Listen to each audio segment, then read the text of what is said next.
Bismillahirrahmanirrahim. Alhamdulillah wadi masih diberi nikmat, mugi-mugi saged ngaji istiqomah manfaat barokah fid dini wa dunya wal akhirah. Bismillahirrahmanirrahim. Qauluhu faslun utahe kono fasal suci. Wa idak taro nabidak wadam lausun. Nah, ini bahas masalah pembunuhan yang di situ ada pendakwaan. Jadi ada seseorang yang membunuh terus didakwa telah membunuh si A misalkan. Lah ketika ada pembunuhan yang didakwa pembunuhan ini mau, ketika nantinya ada bukti, maka pembunuhan tersebut bisa ditetapkan. Qauluhu wa idak tarona lan ing dalam nalikane barengi bidak wadami kelawan dakwae kelawan ngaku-ngakune mateni apa lausun apa bukti. Jadi dalam pembunuhan misalkan Zaid membunuh Muhammad. Zaid membunuh Muhammad terus Umar mendakwa, menuduh bahwa Zaid pelaku pembunuhan tersebut. Dan itu juga disertai bukti.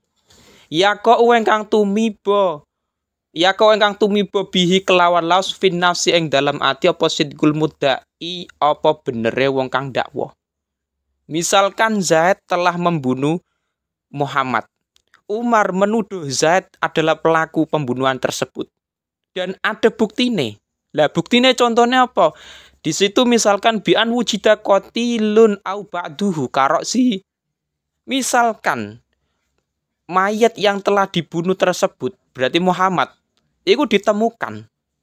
Atau misalkan sebagian kepalane Muhammad yang telah dibunuh itu mau ketemu, misalkan ada bukti bahwa Zaid adalah pelaku pembunuhan tersebut dan ikut dituduh oleh Umar. Umar menuduh Zaid adalah pelakunya. Maka jawab ida Khalifah mongko den sumpah sapa al mudda'i sapa kang dakwa khamsina kelawan 50 yaminan apane sumpahe. Wastahaqalan ngehaki sapa mudda'i adiyata ing diat. Ketika nantinya sudah ada bukti maka mudda'i ya kuwi orang yang menuduh, berarti Umar. Umar yang menuduh Zaid adalah pelaku pembunuhan tersebut, maka dia disumpah 50 kali. Jadi sampai 50 kali disumpah. Ketika sudah 50 kali disumpah, maka berhak mendapatkan diat. Jadi ada diatnya, ada dendane nanti.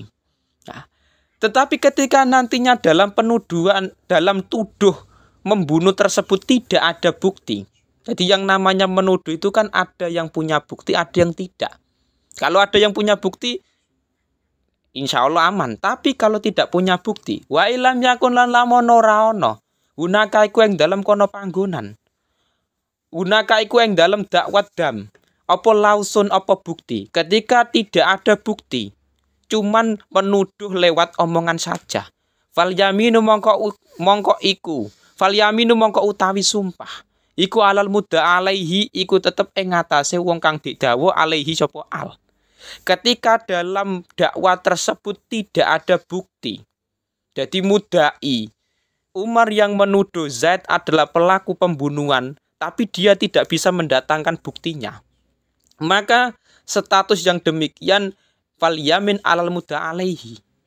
Maka mudda'a alaih ya kuwi yang didakwa, berarti Umar. Zaid yang didakwa pembunuhan tersebut iku harus sumpah.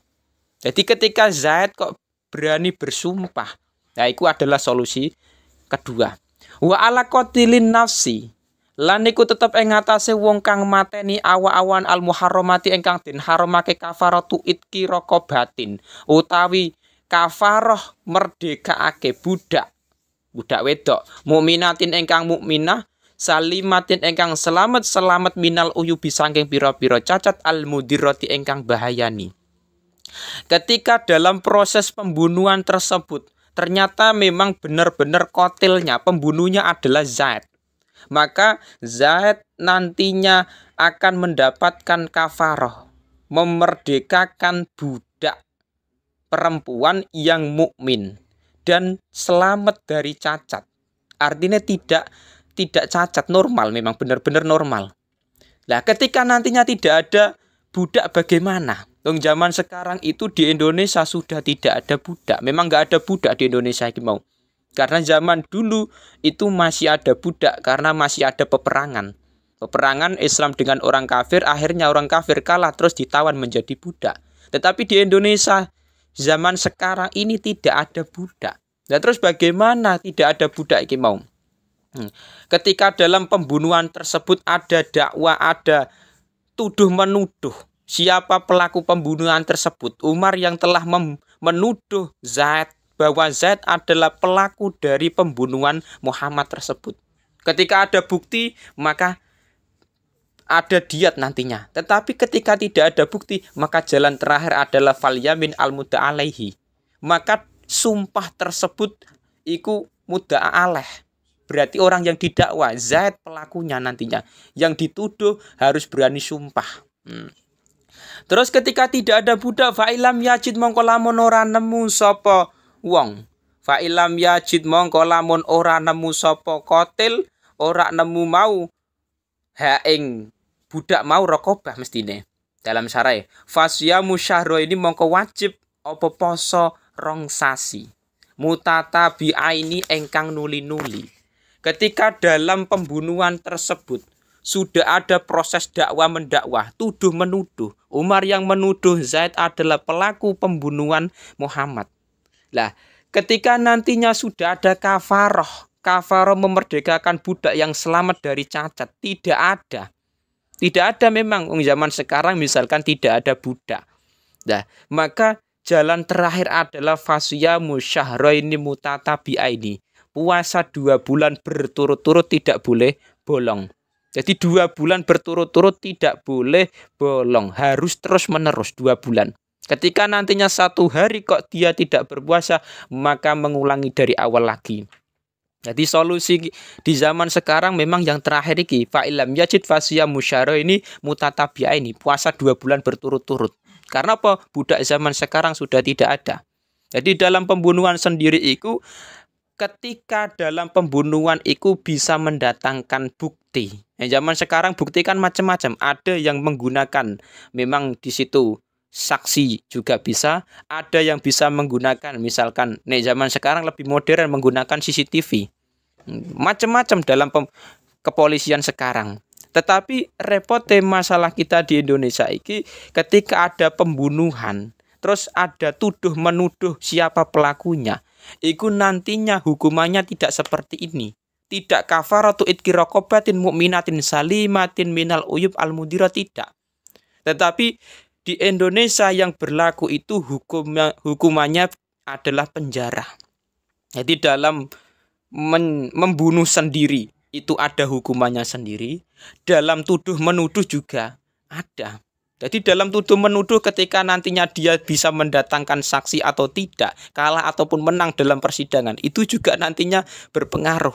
Siapa yang kalah dalam persidangan, bisa mendatangkan saksi atau tidak, berani bersumpah atau tidak, itu nantinya juga penting dalam persidangan. Menentukan siapa yang menang, siapa yang masuk penjara nantinya yang dikenai hukuman. Tapi di Indonesia memang tidak sama dengan hukuman yang ada di kitab takrib ini. Apalagi yang fa'ilam yajid fasyamu syahraini mutatabi'aini. Puasa 2 bulan, tidak. Di Indonesia memang berlakunya adalah hukuman habsu ta'zir dengan penjara memang. Ada orang membunuh, pelaku Zaid membunuh Muhammad, maka Zaid nantinya yang akan dipenjara. Atau misalkan dalam urusan dakwah mendakwah, urusan menuduh orang lain pelaku pembunuhan, kira-kira bisa mendatangkan saksi atau tidak, bisa mendatangkan bukti atau tidak, itu juga penting nantinya. Nah, ketika di Indonesia seperti itu juga berlaku hukuman dalam kriminal seperti itu, maka orang menuduh dalam pelaku pembunuhan itu harus punya bukti. Ketika tidak punya bukti, bisa kalah dalam persidangan, malah dia yang dihukum.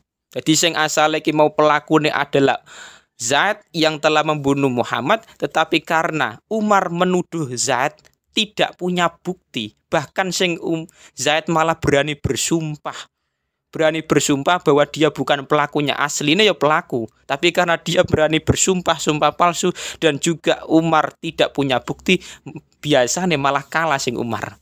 Bisa saja terjadi. Makanya ketika menuduh orang lain dalam pelaku siapa pembunuhan tersebut, itu harus punya bukti di Indonesia. Bukti pun harus kuat. Atau misalkan mendatangkan saksi, siapa yang melihat secara langsung proses pembunuhan tersebut. Nah, itu juga dihadirkan dalam persidangan di Indonesia. Agar nantinya pelaku-pelaku kriminal, pelaku-pelaku pembunuhan tersebut bisa dihukum secara tegas di Indonesia iki mau. Itu juga penting.